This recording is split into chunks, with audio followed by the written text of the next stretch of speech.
जेतेबेले भगवान घरे बास करती सेतेबेले मिलता यही संकेत। लोक मैंने भगवान को संतुष्ट करने बहुत उपासना करती एवं उपवास करती।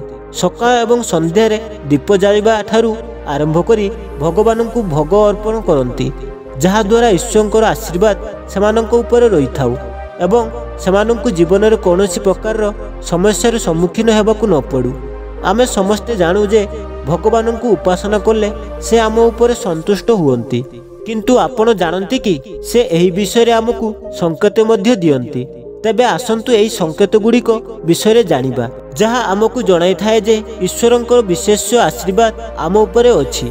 जदि आपण रातिरे सोइबा समय बारंबार स्वप्न देखुछंती एवं आपण स्वप्न मंदिर देवी देवतांकर मूर्ति किंबा फोटो देखंती, तेबे एहार अर्थ हेउछि आपनको भगवानंकर आशीर्वाद प्राप्त होइछि। जदि अनेक थर यह घटे जे आपण कोनोसी निष्पत्ति नेबाकू आगकू बढ़िबा बेले आपणको मनरे किछि संदेह आसे, सब किछि ठीक हेबा परे मध्य एमिति घटे जहा आपणको सेही निष्पत्ति नेबाकू अटकाई थाए। एहार अर्थ एहा जे आपणको ऊपर कोनोसी दैविक शक्तिर आशीर्वाद अछि। जेउ माननको ऊपर ईश्वरंकर आशीर्वाद थाए सेमाने धनी किंबा गरीब हुअन्तु सेमानंकु सर्वत्र सम्मान मिलिथाए। जदि कम परिश्रम करिबा परे मध्य केही असफल हासिल करे, यह ईश्वरंकर अनुग्रहण संकेत अटे। जेउ माननको ऊपर ईश्वरंकर संतुष्ट हुअन्ति सेमानंकु प्रभु समस्त असुविधारु रक्षा करନ୍ତି। सेमाने प्रत्येक परिस्थिति रे खुशी रुहନ୍ତି। सेमानंकर जीवन रे जेते दुख हेउना काहेकि सेमाने सर्वदा खुशी हुअन्ति। सेमाने कोनोसी समस्या को केबे भी भय करती नहीं।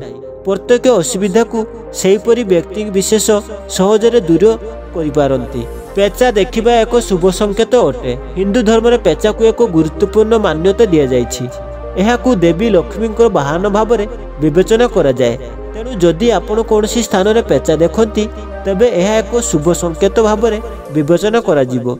जदि केउठी हठात आपण पेचा देखंती तबे बुझीजिबे जे शीघ्र देवी लक्ष्मी आपणको घर को आसुछंती। देवी लक्ष्मी जेउ घर को आसंती सेठारे लोकंको खाइबा अभ्यास रे एक परिवर्तन आसी जाए। सेमानंकर खाइबा अभ्यास बदलिबा आरंभ करे। कुहा जाए जे एही परि घरे लोक माने कम भोकिला अनुभव करंती। विशेष कथा एहा हेउछि एही घरर लोकंको पई कम खाद्य मध्य यथेष्ट मन हुए। एहीपरि घरर लोक माने निशायुक्त एवं मांसाहारी खाद्य ठारू दूरे रहिबा आरंभ करंती।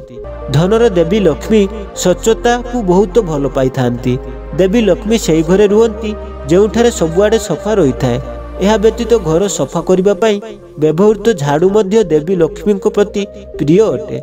कुहा जाए जे जदि आपण सकाळ घर बाहर को गला बेले कौनसी लोक को झाड़ू करुथिबार देखंती तेबे यह एक बहुत शुभ संकेत।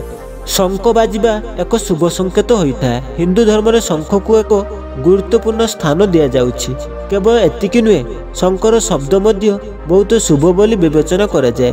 तेणु पूजा पाठ जेकोसी शुभ उत्सव में शंख फुंका जाए। जदि आपण सकाळ उठिबा परे शंकर शब्द शुणती तेबे यह एक भल संकेत अटे। विश्वास करा जाए जे सकाळ उठिबा परे शंकर शब्द शुणिबा घर को देवी लक्ष्मी आगमन को सूचित करे।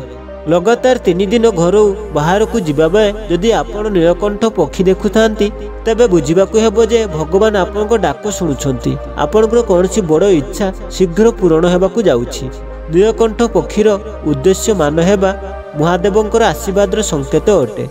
जदि धला गाई माने आपनको घर सामने बारंबार आसीबा आरंभ करती किंबा केउ दिन कोनसी धला गाई आपनको घर सामने आसी तार बाछुरी को क्षीर खुआइबाकू दिए तेबे यह आपनको ऊपर देवी देवतांकर आशीर्वाद थिबार यह स्पष्ट संकेत अटे।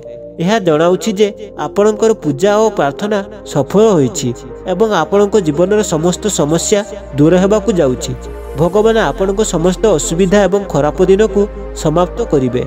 जदि आपणको घरर आखपाखरे कौनसी पक्षी निजर बसा बांधि थाए यह जनाउछि जे आपणको पूजा सफल हेउछि। यह घर पई बहुत शुभ संकेत अटे। भूलरे मध्य पक्षी एवं सेमानकर पशु मानकू विचलित करंतु नाही। ता बदले सेमानक पई किछि खाद्य एवं जल रखंतु। जदि पूजा करिबा समय आपण एते भावप्रवण होई जाउछंती तेबे आपणको आंखिरु लुह झरिबाकू लागे तेबे यह एक संकेत अटे जे ईश्वर आपणको हृदयर पीड़ा को बुझुछंती।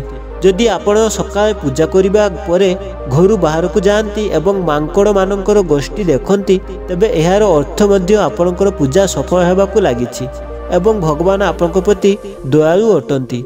एही मांकड़ मानक खाइबाकु देबाकु चेष्टा करंतु।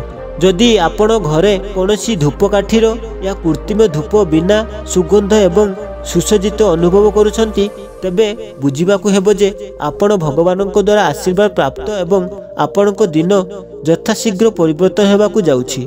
पूजा समय जदि दीप हठात जोर रे जलिबा आरंभ करे तेबे बुझंतु जे आपणकर पूजा सफल हेबाकु जाउछि एवं ईश्वरक अनुग्रह रे आपणकर दुख दिन शीघ्र समाप्त हेबो। जदि आपणकर निद सकाळु 3 रु 5:30 मध्य यथा ब्रह्म मुहूर्त भांगी थाए तेबे यह मध्य भगवानकर आशीर्वाद संकेत। भगवान आपणकर भक्ति रे संतुष्ट अछंती। जड़े व्यक्ति जार निद हठात राति 3टा बेले जागृत हुए एमिति मान्यता अछि जे राति 3टा परे सबु देवादेवींकर शक्ति जागृत होइथाए जे आपणकु बहुत किछि कहिबाकु चाहुछंती।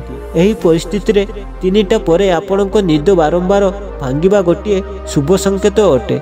एथि सहित राति 3टा परे भगवानकु मागुथिबा बर केबे खाली जाए नाही। भगवान निश्चित भाव में आपनकर प्रार्थना शुणती। पूजा समय रे जदि मूर्ति किंबा भगवानकर प्रतिमारु कोनोसी फूल बा फूलमाला आपनक निकट रे पड़े तेबे यह बहुत भल संकेत अटे। यही सबु संकेत यह दर्शाए जे ईश्वरकर कृपा आपनक ऊपर अछि एवं आपनकर इच्छा शीघ्र पूर्ण हेबाकु जाउछि। जदि भगवान आपनकु भल पाती तेबे तांकर प्रथम संकेत होउछि आपण जहाँ भी करंतु सेथिरे विफल हेबे। एहाकु पढ़िबा परे आपनक अजब एवं खराब अनुभव करि पारंती किंतु यह सत्य जे आपण निजर 100% देले एवं कठिन परिश्रम करिवे किंतु सफलता पाइबे नाही एवं यह बारंबार घटिबो जे पर्यंत आपनक आखि खोली नाही। अन्य एक संकेत होउछि आपनकर निज ऊपर थिबा आत्मविश्वास शेष होई जिवो। जेतबे भगवान आपनक सहित अछंती सेतबे आपण संपूर्ण एका अनुभव करिवे एवं परवर्ती समय रे कोन करिवे आपण जानि पारिबे नाही। आपण निजकु एपरी परिस्थिति अनुभव करिवे जे जोठारे केही आपनकु सहाय्य करिवे नाही। निजर समस्या कहा सहित बांटी पारिबे नाही एवं जदियो काहाकु कुहंती ता सेमानक पई एक छोट कथा हेबो किंबा सेमाने एथिप्रति ध्यान देबे नाही। एही अवस्था रे आपनकर दुख तार चरम सीमा रे पहुंचिबो। आपण अनुभव करिवे जेपरि एहाठारु अधिक खराब आउ कोन होई पारे। आपण पूरा मर्माहत होई जिवे।